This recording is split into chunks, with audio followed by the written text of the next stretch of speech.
While quiet today, these tracks in Nanaimo are part of the one section of rail in Vancouver Island that remains active, but there remains hope that one day the island's entire rail corridor will become a transportation route once again.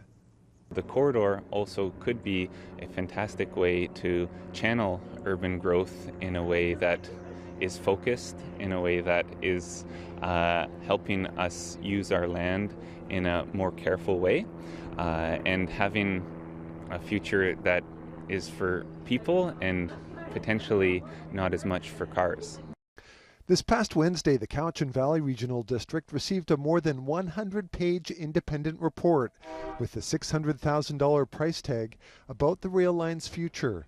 The head of the Island Corridor Foundation says it's enlightening. How important the corridor is to islanders. 80% of Vancouver Islanders live beside this corridor, and they want it activated. Thomas Bevan says the report highlights the community and First Nation-owned corridor's complex history, and that First Nations will be crucial to its future. The Island Corridor Foundation faces 2 active lawsuits from First Nations, and the Stutnawis First Nation removed the rail line on its lands near Nanoose Bay this past fall.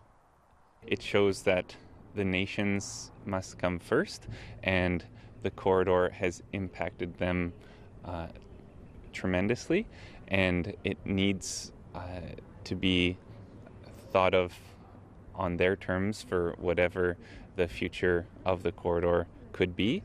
This week, CVRD directors showed optimism. There's huge potential in a consolidated and maintained corridor.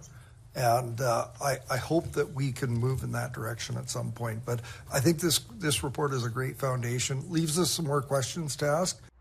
The CVRD is writing a letter to BC's Ministry of Transportation and Transit, requesting more funding for the Island Corridor Foundation's continued and proposed work. Reports about the rail corridor, commissioned by other island regional districts, are expected later this year.